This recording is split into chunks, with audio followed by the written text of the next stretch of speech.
नमस्कार, the hit show में आपका स्वागत है। मैं हूं हित किशोर शर्मा और आज हमारे साथ मौजूद हैं ज्ञान के भंडार,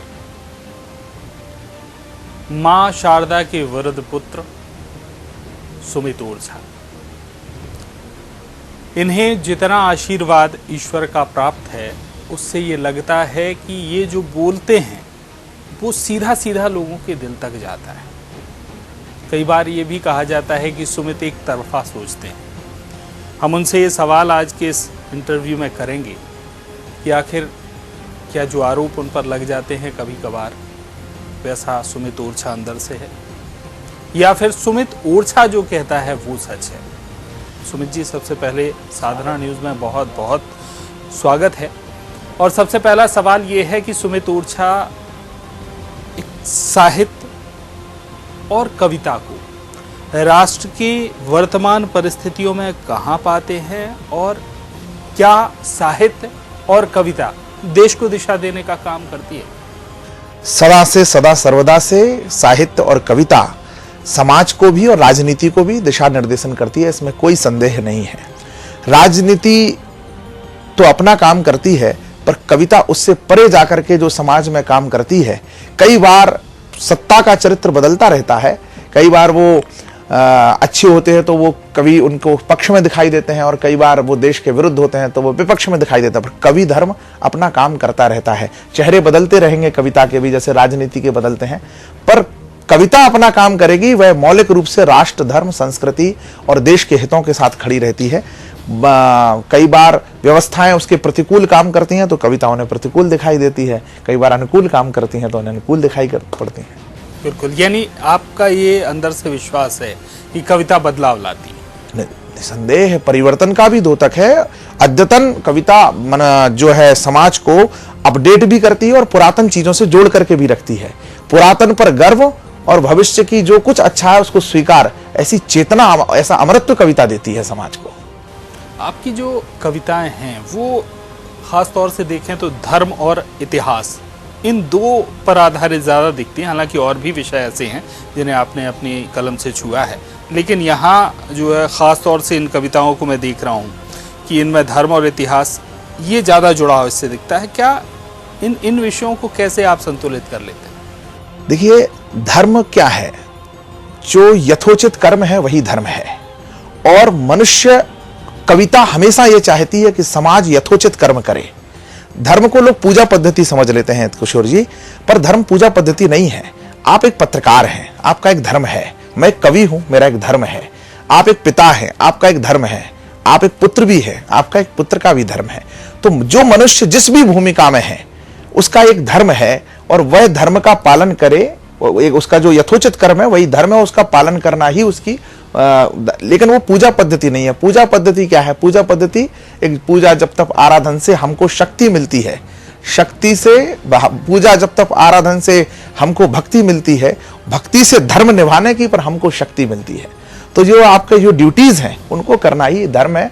और मैं उस पर बोलता हूं कि नागरिक अपना कर्तव्य करें, राजनेता अपना कर्तव्य करें, कवि अपना कर्तव्य करें, पत्रकार अपना कर्तव्य रखें, सैनिक अपना कर्तव्य करे, सिपाही अपना कर्तव्य करे, तो जाकर के देश चलता है। देश किसी एक आदमी की ठेकेदारी पर नहीं चलता कि ये बैठे हैं तो अब हमारी कोई जिम्मेदारी नहीं है। 140 करोड़ का देश है। जो भी हमसे युद्ध लड़ेगा महंगा उसे पड़ेगा। तब केवल सैनिक नहीं लड़ेंगे, पूरा देश लड़ेगा। जब सैनिक सिकन ना आने देंगे भारत माँ के माथे में, हम भी अपना धन सौंपेंगे सारा देश के खाते में। हरिओम पवार जी ने कहा है कि ऐसा युद्ध वतन की खातिर सबको लड़ना पड़ता है, संकट की घड़ियों में सबको सैनिक बनना पड़ता है। और एक बात और मैं कह रहा हूं कि देश का जो दीपक है ना, जो देश रूपी दीपक है, वह पूर्वजों के प्राणों के घी पर हमेशा नहीं जलेगा। उसको नित नया नूतन नवनीत चाहिए, प्राणों का नवनीत चाहिए, युवानी का नवनीत चाहिए। और वो नवनीत डालना, अपने अपने जीवन को हवन करना हम सबकी जिम्मेदारी है। बिल्कुल। वैसे तो सुमित ओरछा अपनी रचनाओं से देश की तमाम परिस्थितियों को समय समय पर रेखांकित करते रहते हैं। वर्तमान हालात के विषय में क्या कहेंगे? देश जिस दिशा में चल पड़ा है, क्या ये दिशा ठीक है? देखिए, देश की दिशा तो 2014 से ही जिस तरह से बदली है, उस परिवर्तन को विश्व ने, मैं भारत की बात नहीं कर रहा हूं, विश्व ने भारत के प्रति अपना दृष्टिकोण बदला है। विश्व जो हमारे दुश्मन या हमारे विरोधी या हमारे प्रतिद्वंदी देश थे, वो हमको लेकर के सतर्क सचेत हो गए हैं, सावधान हो गए हैं, जो हमको इजी टू ग्रैब समझते थे। और जो हमारे सहयोगी देश थे, जो हमसे सहयोग लेते थे और देते थे, वो हमारे कारण अपने आप को सशक्त महसूस कर रहे हैं। आजकल का रूस का बयान आपने सुना होगा।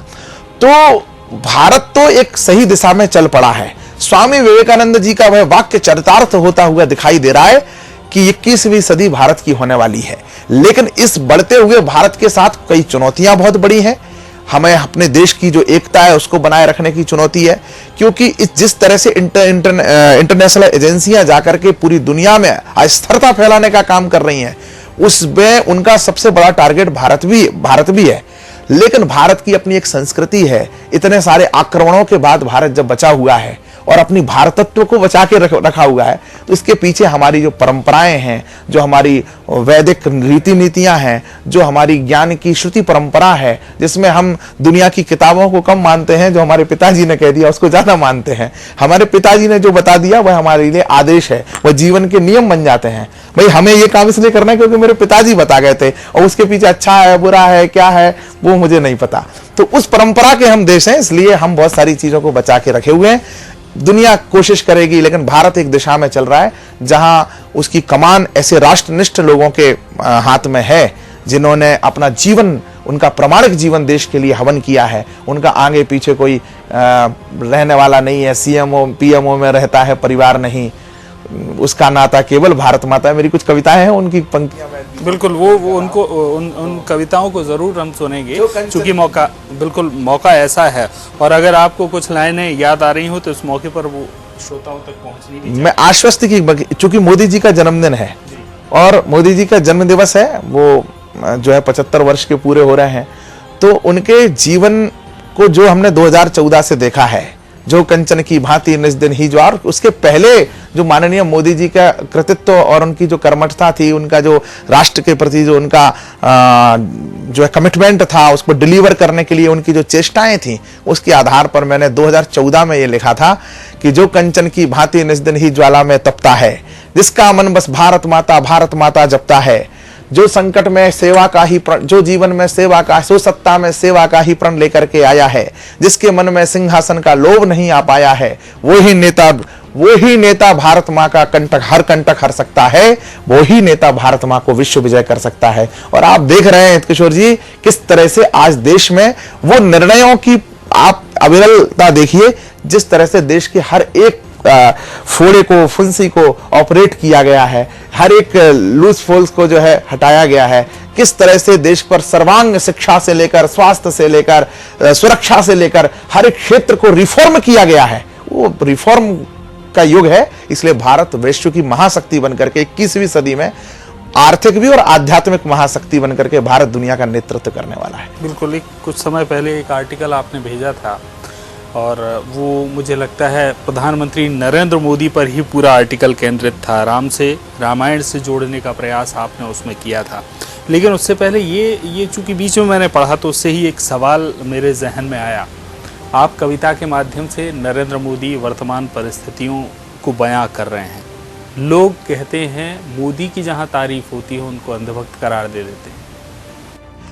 ऐसा कहने वाले लोग ऐसा मानते हैं कि मोदी जी कोई व्यक्ति नहीं है, ईश्वरीय व्यक्ति हैं। भक्त किसके होते हैं? मतलब हमसे ज्यादा निष्ठा मोदी जी पर, हमने तो अपने आप को भक्त नहीं कहा, हमने तो मोदी जी का समर्थक कहा। उनके कार्यों के प्रति उनका हम सहयोग करते हैं, वो उनकी प्रामाणिकता जो जीवन की है। देखिए, एक बात मैं उनके उत्तर से पहले ये भी कह देता हूं, हम किसी के साथ नहीं हैं, हम अपने देश के साथ हैं। जैसा प्रामाणिक जीवन मोदी जी जी रहे हैं, अगर वैसा राहुल गांधी जी जिएंगे, 1 महीने में 7 बार बिना सुरक्षा को बताए हुए, देश को बिना जानकारी दिए हुए, अब लीडर ऑफ अपोजिशन अगर गुमनामी की यात्राएं विदेश में कर रहे हैं, तो संदिग्धता नहीं है, प्रश्न चिन्ह नहीं है। जबकि भारत सरकार उनसे पूछ रही है कि आप कहां गए थे इतने दिन, बिना बताए क्यों गए थे, आपकी सुरक्षा भी हमारी जिम्मेदारी है, और आप क्या कर रहे हैं। आखिर ओवरऑल तो आप भारत के प्रतिनिधि है ना, हम तो लोकतांत्रिक देश हैं, हमारे यहाँ तो जेनेवा में अटल जी प्रतिनिधि बन करके चले जाते हैं। तो उस देश में इस तरह के आचरण है, तो इसलिए हम देश के साथ हैं, उनके समर्पण के साथ हैं। अगर मोदी जी राहुल जी जैसा आचरण करेंगे और राहुल जी मोदी जी जैसा आचरण करेंगे, तो हमारी भी धारणाएं तुरंत बदल जाएंगी। अगर वो बैंकॉक की यात्रा करने लगेंगे हर महीने तो हमारी धारणाएं बदल जाएंगी, क्योंकि हम देश के साथ हैं, हम भारत माता के साथ हैं। यह देश लाल बहादुर शास्त्री के साथ भी खड़ा था, यह देश सरदार पटेल के साथ भी खड़ा था। तब तो भाजपा कांग्रेस का विचार नहीं था। और कांग्रेस और भाजपा क्या है, डॉक्टर हेडगेवार जी स्वयं पहले कांग्रेस में थे, लेकिन जब व्यक्ति बदलते हैं, व्यक्ति के साथ आपके विचार पतित होते हैं, आपके आचरण पतित होते हैं, तो देश की राह देखेगा। उत्तरोत्तर उन्नति के लिए, अपनी सुरक्षा के लिए, अपने सांस्कृतिक मूल्यों के रक्षण के लिए देश अपना मार्ग तय करता है। हमारे ऊपर आरोप लगते हैं, आपने मेरे परिचय में भी कहा, प्रारंभिक चर्चा में भी मेरी बात हुई कि हमारे ऊपर आरोप लगता है कि हम राजनीतिक, अरे हम विचारधारा के व्यक्ति हैं, हम सरकार के आदमी नहीं है। हम आज हो सकता है हमारे पक्ष में सरकारें आ गई हों, पर हम सरकार के पक्ष में नहीं गए हैं। हमने किसी सरकार जो पोटा कानून निरस्त कर रहे थे, जो आतंकवादियों को छोड़ रहे थे, जिनकी जो है राजनीतिक राजमाताएं आतंकवादियों के लिए अश्रु बहाती थी, हम उनके साथ खड़े नहीं हुए। पूरे देश में उनकी सरकार थी 10 साल तक, हम उनके विपक्ष में कविता गा रहे थे। हम मध्य प्रदेश में उनके विपक्ष में बोले, क्यों बोले? क्योंकि हम देश के साथ हैं, हम एक विचारधारा के साथ हैं जिसमें भारत माता की जय कहने में गर्व महसूस होता है। उस समय वोट बैंक का विचार नहीं होता। लोग तो तर्क ये भी देते हैं कि साहित्य को और राजनीति को अलग अलग होना चाहिए। कहां पर है? पर सुमित ओझा को देखकर नहीं लगता। देखिए कहां पर है, जो लोग हमें राष्ट्रवादी कवियों को भक्त कहते हैं या हमें पार्टी, वो स्वयं वामपंथी है। वो कहीं उत्तर प्रदेश की पृष्ठभूमि में वो समाजवादी पार्टी को बिलोंग करते हैं।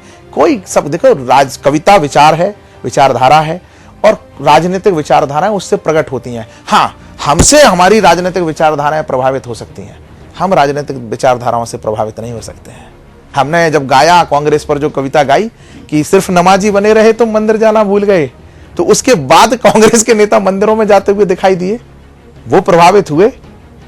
उन्होंने कहा कि यार बात तो सही कह रहा है कवि, भयंकर 40 करोड़ लोगों ने देखी कविता अलग अलग प्लेटफॉर्म्स पर, तो उन्होंने तुरंत जाकर के वहां जाना शुरू किया, मंदिरों में जाना शुरू किया, कोट के ऊपर जनेऊ पहन करके। ये प्रयोग राजनीति में कविता ने करवा दिए। तो कविता से राजनीति प्रभावित होगी, राजनीति से कविता प्रभावित नहीं होगी। कविता पूरी अगर दर्शक सुन लेंगे तो बहुत बढ़िया रहेगा। एक कांग्रेस के नेता ने मुझे विमान में कहा, वो यारो क्या आप सिर्फ सारी कविताएं कविराज भाजपा वालों के लिए लिख दोगे क्या, कभी कांग्रेस के लिए नहीं लिखोगे? व्यंग्य किया था उन्होंने, कभी दिल पे ले गया। और मेरे मन में आया कि यार वास्तव में एक भेदभाव तो नहीं करना चाहिए, एक कविता तो कांग्रेस के लिए लिखना चाहिए। तो मैंने कविता लिखना शुरू की, विमान में ही शुरू कर दी। होटल पहुंचा, होटल में लिखता रहा, दूसरे दिन उनको व्हाट्सएप पे भेजी कविता। और इत्तेफाकन ऐसा हुआ कि उनके जिले में मुझे अगले महीने वो उस कार्यक्रम में मुझे जाने का अवसर मिल गया जिसमें वो अतिथि भी थे। तो मैंने वहीं पर वो कविता सुना दी कि भाई साहब, नाम नहीं बताऊंगा, वो बड़े उस समय तो प्रदेश अध्यक्ष भी रहे और बड़े नेता थे, लेकिन अब मैं उनका नाम नहीं बताऊंगा। लेकिन मैंने कविता पढ़ी कि पूरब से लेकर पश्चिम था सभी दिशा में राज तुम्हारा, आजादी मिलते ही तुमने जीत लिया था भारत सारा। जिसके नेता भारत के पर्याय बताए जाते थे, राजनीति के शिखरों के अध्याय बताए जाते थे, चाहे जिसको बौना करते चाहे जिसको बड़ा किया, ऐरा गैरा तक जीता था जिसको तुमने खड़ा किया। हर घर में ही वोट तुम्हारे इसी देश में होते थे, सच कहता हूं सबके दादा कांग्रेस में होते थे। लेकिन वो थी कांग्रेस जो सच के संग में रहती थी, देश धर्म की सेवा रक्षा के ही रंग में रहती थी, जिसके नेता सेवा दल में रहकर सेवा करते थे, रूखा सूखा जो भी मिलता राम कलेवा करते थे। देश धर्म से उनका सागर जितना गहरा नाता था, एक बहादुर लाल से जग में देश का उन्नत माता था। दुश्मन की छाती पर होता वार दिखाई देता था, एक देवी में दुर्गा का अवतार दिखाई देता था। उनकी हस्ती इन अर्थों में और बड़ी हो जाती थी, युद्ध काल में वो सेना के साथ खड़ी हो जाती थी। साहस इतना, हर मुद्दे पर आर पार कर सकती थी, और पिता की भूलों का भी वो सुधार कर सकती थी। जनता के मन को ना जाना, अंदर जाना भूल गए, सिर्फ नमाजी बने रहे तुम मंदिर जाना भूल गए। सिर्फ नमाजी वो हर घटना को वोटों की मंडी ना तोला करते थे, नेता सारे सोच समझ कर ही मुंह खोला करते थे। उगते अटल बिहारी को भी मान दिया करते थे तुम, वक्त पड़े तो देश की खातिर जान दिया करते थे तुम। सत्य सनातन मान बिंदु को नोच नहीं सकते थे तुम, राम सेतु खंडित करने की सोच नहीं सकते थे तुम। लेकिन वो फौलादी तेवर यार तुम्हारा बदल गया। किसी ने पूछा कि इसमें कुछ समाधान भी है कि सिर्फ समस्या भी है? हमने कहा एक समाधान है तो फिर दावा है, तुम पुनः फलक पर ताबिंदा हो सकते हो, फिर से अच्छे दिन आएंगे, फिर जिंदा हो सकते हो। बोले क्या करना है? मैंने कहा देशभक्ति की अलख जगा दे, वो संचारक ले आओ, संघ प्रमुख से हाथ जोड़कर एक प्रचारक ले आओ। बोले इससे क्या होगा? मैंने कहा ले आए तो लालच के ताबूत नहीं टांगोगे तुम, फिर सेना से साहस के सपूत नहीं मांगोगे तुम। वाह वाह, फिर सेना से साहस के सबूत नहीं मांगोगे तुम, वतन परस्ती के संग थोड़ी सी बुद्धि भी आ जाएगी और ये पाक परस्ती आचरणों में शुद्धि भी आ जाएगी। और उस समय कांग्रेस की सरकार थी मध्य प्रदेश में, तो हमने कहा ये जो वचन पत्र में वर्णित जो गोधाम यदि खुल जाएंगे, लेकिन वैसे तो हैं पाप बहुत, पर निश्चित कुछ धुल जाएंगे। अगर इतने गौशालाएं को बना दी तो निश्चित पाप तो धुलेंगे। ऐसा ही कविता तो यहाँ सुमित जी एक परिस्थिति है जो आप भारतीय जनता पार्टी की संघ की लगातार बात करते हैं, सिद्धांतों से भारतीय जनता पार्टी हटती नजर आती है क्या? क्योंकि हमने परिस्थितियां वो भी देखी हैं। अभी तो हाल की जो स्थिति है मध्य प्रदेश की, चूंकि अभी जब कार्यकारिणी घोषित हुई जिलों की, तो बेटा बेटी बहन इनके इस्तीफे भी देखने को मिले हैं। यानी भारतीय जनता पार्टी में एक बदलाव है कि भाई हमारे साथ परिवारवाद, हमारे ऊपर परिवारवाद का आरोप ना लगे। इस आरोप पर आप कुछ कहना चाहेंगे तो वो भी मैं आपसे सुनूंगा, लेकिन एक सवाल मेरे जहन में ये आ रहा है कि ये वही दीनदयाल उपाध्याय के विचारों पर चलने वाली पार्टी है जिस पर आप आरोप लग जाते हैं कि आप तो सरकारें गिरा देते हैं। हम एक ऐसी विचारधारा के लोग हैं, हमारा कोई भी अनुषांगिक संगठन जिसमें नेशन फर्स्ट, उद्देश्य प्रथम, उद्देश्य राष्ट्र का हित, इससे कभी कोई समझौता आपको हित किशोर जी दिखाई नहीं देगा किसी भी हमारे आनुषंगिक संगठन में। आप स्पेशली राजनीतिक दल के बारे में पूछ रहे हैं, उसके लिए भी ये बात लागू होती है। हम जो भी कुछ करेंगे, और आपने पंडित दीनदयाल उपाध्याय जी की चर्चा की, मैं कुछ दिन पहले ही दीनदयाल जी का एक बौद्धिक भाषण था जो उन्होंने एक पार्टी की सभा में दिया था, और वो भाषण में आज जो कुछ आपके मन में जो प्रश्न आ रहे हैं उनका उत्तर उन्होंने उस समय दे दिया। उस समय तो उन्हें पता होगा ही कि हमारा कोई विचारधारा से कोई आएगा व्यक्ति जो हनुमान की तरह राष्ट्र के कार्य में जो है राम तत्व के रक्षण में और दुष्टों के संहार में काम करने का काम करेगा, गृह मंत्री के रूप में ऐसे लोहे पुरुष गद्दी पर बैठेगा और वो सब काम करेगा जो राष्ट्र के लिए आवश्यक होंगे। तो दीनदयाल जी तो युग दृष्टा थे, तो उन्होंने एक सुंदर सा इन सब प्रश्नों का उत्तर देते हुए भगवान कृष्ण का उदाहरण दिया। उन्होंने कहा कि भगवान कृष्ण के नीति में हमें अब भगवान कृष्ण की नीति पर चलना चाहिए, और भगवान की कृष्ण की नीति में आपको तात्कालिक रूप से या बाह्य रूप से ऐसा दिखाई देगा कि यहां गलत है, पर उसमें उद्देश्य पवित्र है, इसलिए कोई गलत नहीं कहेगा। जैसे अपनी बहन को भगवान कृष्ण ने अर्जुन के साथ भगा करके विवाह किया।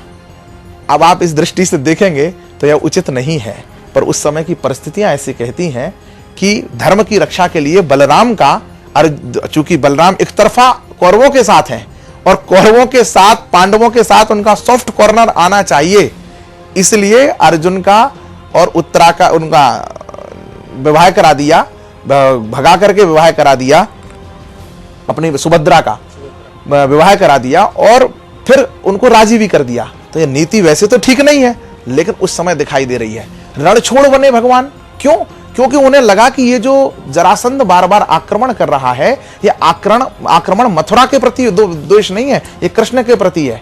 इनके सामने अगर कृष्ण यहां से भाग जाएगा तो मथुरा वासियों के प्राण छूटेंगे। विभिन्न वरदान लेकर के उसका दुरुपयोग करते हुए मथुरा के लोगों के प्राण हर रहा है। तो वो रण छोड़ तो बन गए। कौन रण छोड़ बन गए? अब यहाँ कॉन्ट्राडिक्शंस देखिए, कॉन्ट्राडिक्शंस पे बात होती है। वो रण छोड़ बन गए जो अर्जुन से कह रहे हैं कि रण छोड़ोगे क्या?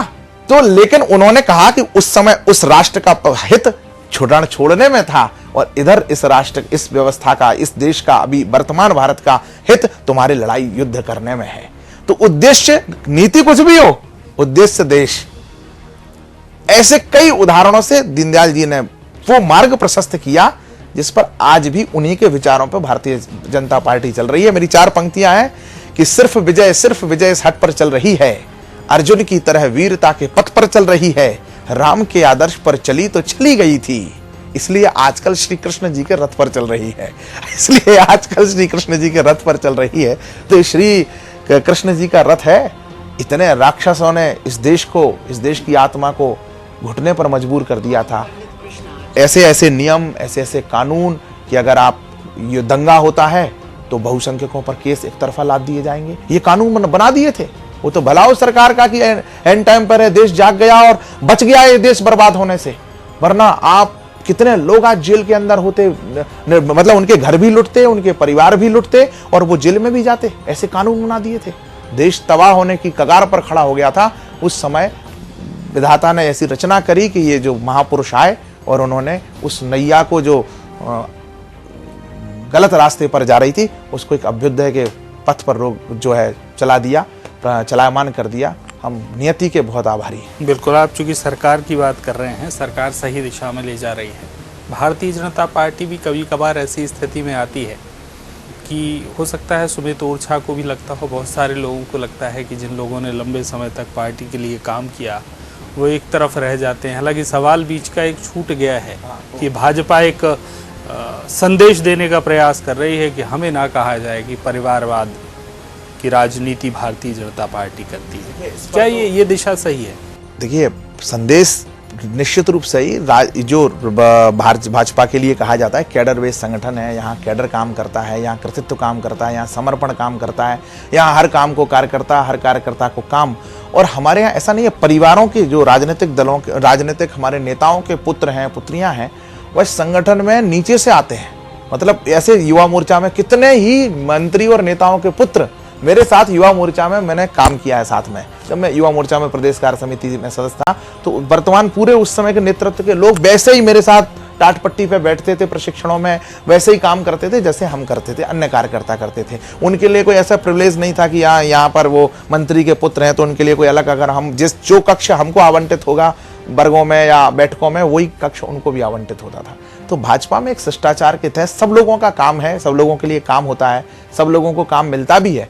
लेकिन अब जब परिवार बड़ा होता है तो कई बार लोगों को त्याग भी करना पड़ता है। जब हमें बड़ा लक्ष्य है, और मैं ऐसा मानता हूं, मैं खुद उस चीज विचारधारा से आता हूं कि अगर हम देश सेवा के लिए राजनीति में आए हैं तो फिर इस बात का क्या हाय तौबा करना कि हमें ये पद नहीं मिला, ये पद ये नहीं मिला। तो खुद के लिए आए थे क्या? 10 बार अभी जीवन 37 वर्ष हो गए, मैं भी राजनीतिक कार्यकर्ता हूं, मुझे भी, मेरे लोगों को भी लगता है टिकट मिलना चाहिए। मुझे 2 जन्म और ना मिले अभी टिकट तो भी मेरी ये अधिकता है, क्योंकि हम टिकट के लिए नहीं आए थे।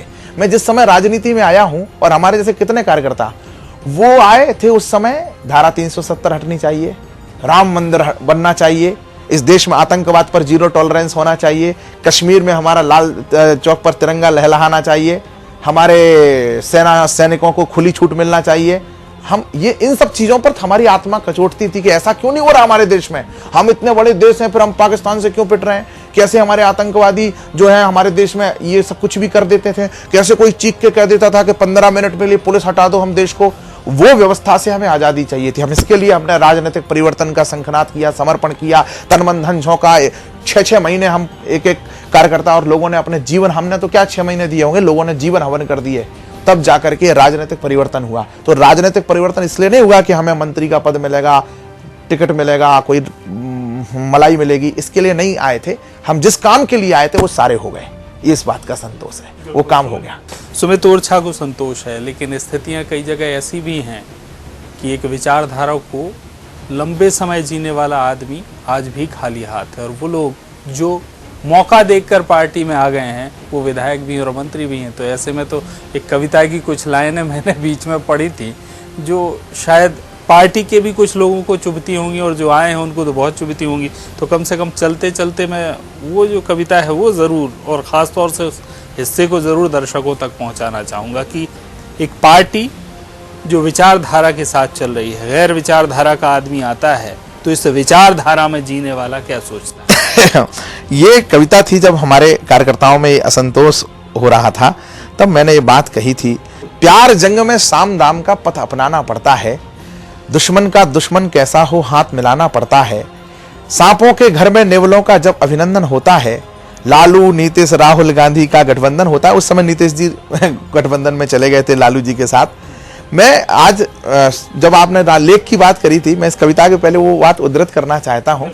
मोदी जी का जन्मदिन है, ये 11 सालों में मैं राम राज्य पढ़ रहा था अभी, तो राम राज्य पढ़ते पढ़ते मेरे ध्यान में आया कि यार ये तो मेरे देश में भी हो रहा है।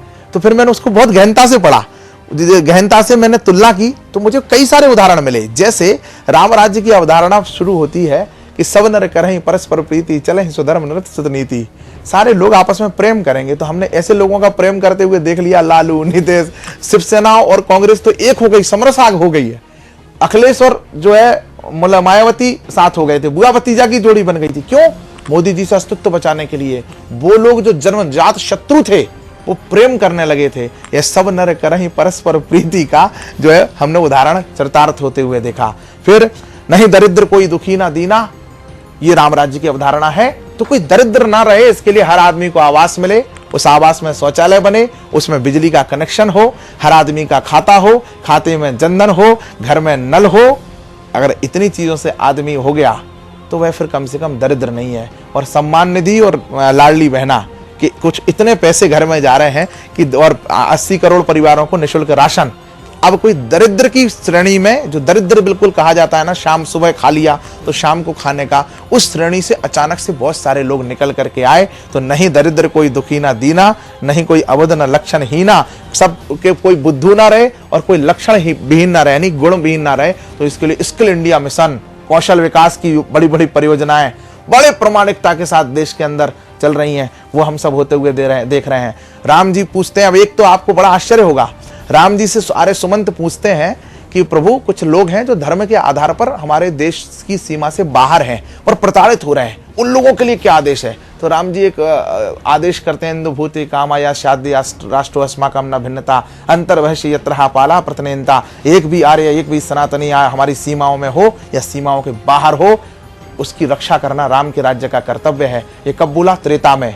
और अभी भी कोई संसद में कानून पास किया गया कि एक भी जैन, बौद्ध, ईसाई, हिंदू भारत की सीमाओं से बाहर भी है, बांग्लादेश हो, पाकिस्तान हो, अफगानिस्तान हो, अगर वो धर्म के आधार पर सिख हो, धर्म के आधार पर प्रताड़ित हो रहा है, तो भारत उसका अपना देश है, उसकी रक्षा करेगा, उसका पोषण करेगा। ये तब का नियम था और आज हो रहा है पालन।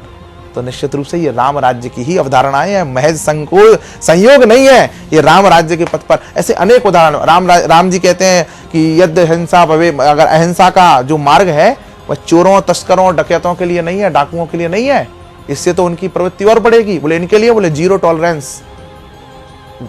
सुमंत को आदेश देते हैं कि इन लोगों के लिए जीरो टॉलरेंस की नीति चले गए। मेरा देश का गृह मंत्री कहता है कि मैं देश को आश्वस्त कर रहा हूं कि कोई पत्ता नहीं हिल सकता इस देश के अंदर, हम जीरो टॉलरेंस की नीति पर चल रहे हैं। कोई आतंकवादी घटना हम पनपना, कितनी आतंकवादी घटना इस देश के अंदर होने से पहले रोक दी गई है, कितनी जखीरे हथियारों के बर्बाद करके देश को सुरक्षा का भाव दिया गया है। तो ये जब सब काम हो रहे हैं तो ये राम राज्य के ही पूरे आयाम को स्पर्श कर रहे हैं। लेख में तो मैंने बहुत विस्तार से लिखा है, लेकिन छोटी छोटी चीजों को मैं आपके सामने उद्धृत कर रहा हूं कि ये राम राज्य की परिकल्पना के पहले मुझे लग रहा था कि ये स्वतः ही हो रहा है, नहीं, लेकिन ये राम विश्व की सबसे बड़ी आयुष्मान भारत योजना, जन औषधि योजना, हर आदमी आरोग्य से जुड़े, योग से जुड़े, आयुर्वेद से जुड़े ताकि स्वस्थ रहे, क्योंकि सब सुंदर सब विरुज शरीर, सबको निरोगी करना है ना, राम राज्य की अवधारणा लागू करनी है। इसलिए सब निरोगी रहें, सब सुरक्षित रहें, किसी के साथ धार्मिक आधार पर प्रताड़ना ना हो, और जाति भेदो न ग्राहो श्यानम नयम भिन्नता। राम जी का वचन है, मैं किसी भी प्रकार के जातिगत भेदभाव को स्वीकार नहीं करूंगा। तो देश का प्रधानमंत्री सफाई श्रमिकों के पाद प्रक्षालन करता है। कुंभ में देखा ना, प्रयागराज के अर्ध कुंभ में पाद प्रक्षालन कर रहा है प्रधानमंत्री, उनके घरों में भोजन कर रहे हैं, उनके घरों में जा रहे हैं, उनको गले लगा रहे हैं। देश का एक छोटा आदमी, और क्या साधनाएं अलंकृत हो रही हैं। उन्होंने कहा अच्छे योग्य लोगों का सम्मान होना चाहिए, राम जी ने कहा। तो आज उन लोगों को पद्मश्री, पद्म विभूषण दिए जा रहे हैं जिन्होंने इनके नाम नहीं सुने जीवन में, वो तो अनवरत अपना साधना कर रहे थे। हलदर नाग को सोच सकते थे कि कभी पद्म विभूषण मिलेगा, पद्मश्री मिलेगा? तो इन लोगों तक अब पहले साधने वाले अलंकृत होते थे, अब साधनाएं अलंकृत हो रही हैं। ये साधना पे कह रहा हूं मैं कि अब साधना अलंकृत हो रही है। ये राम राज्य की अवधारणा है। तो वो मैं कविता आपको उसने कहा था, मैं आपको हो तो मैं सुना दूं। प्यार जंग में साम दाम का पथ अपनाना पड़ता है, राजनीति को कूटनीति का पाठ पढ़ाना पड़ता है। सांपों के घर में नेवलों का जब अभिनंदन होता है, लालू नीतीश राहुल गांधी का गठबंधन होता है। जैसी दुश्मन चाल चला है हमको भी चलना होगा, वो हमें छले इसके पहले जा उनको छलना होगा। श्री राम प्रभु ने भी बाली को छिप करके संहारा था, रूप मोहिनी धर विष्णु ने भस्मासुर को मारा था। समर मध्य में सिद्धांतों की भाषा का कोई अर्थ नहीं, यह याद रखो बरसों का तब भी यूं जाएगा व्यर्थ नहीं। कृष्ण सरीखा सूर्यास्त में शंख बजाना पड़ता है, अश्वत्थामा की मृत्यु का उद्घोष कराना पड़ता है। हमको भी यह कान्हा वाली नीति निभानी पड़ती है, जरासंध का वध करने ने पीठ दिखानी पड़ती है। अबड़ वध के हेतु विभीषण को अपनाना पड़ता है, दुश्मन का दुश्मन कैसा हो हाथ मिलाना पड़ता है। इतिहास विजय का चारण है, जीते तो यशगान लिखेगा। गलती को नादानी कह के तुमको सिर्फ महान लिखा। एक वोट से सरकार खोई थी, कौन सा हमें नैतिकता का नोबेल मिल गया दुनिया में। गलती को नादानी कह के तुमको सिर्फ महान लिखेगा। हार गए तो सभी दिशाएं बहुत अधिक ताने मारेंगी और तुम्हारी नैतिकताएं ही तुमको खुद धिक्कारेंगी। इसलिए राजनीति में तो जो उद्देश्य पवित्र होना चाहिए, नेशन फर्स्ट, इसके बाद और राम जी की रचना है जो कुछ हो रही है, ये सारा खेल वही रचाए हैं, एक उंगली पर सब नचाए हैं। वो मिट गया जिसे राम ने मिटाया है, जो बच गया उसे राम जी बचाए हैं। सुमित लगातार अपनी कलम के माध्यम से भारतीय जनता पार्टी को भी समय समय पर सलाह देते रहते हैं और देश के युवाओं को, देश की परिस्थितियों को रेखांकित करते रहते हैं, बताते रहते हैं युवाओं को कि क्या दिशा पकड़नी चाहिए आखिरकार। चूंकि सीमित समय था और अवसर प्रधानमंत्री नरेंद्र मोदी के जन्मदिन का था, तो हम फिर एक बार सुमित, चूंकि जिस तरह की कविताएं सुनाते हैं तो बहुत मन लगता है उसमें। कविता सतही नहीं होती है, बड़ी गहराई लेकर जाती है, तो इस गहराई को फिर कभी उसमें डूबने की हम कोशिश करेंगे। सुमित जी बहुत बहुत धन्यवाद आपका स्टूडियो में आने के लिए, और दर्शकों का भी बहुत बहुत धन्यवाद इस कार्यक्रम को लगातार साथ देने।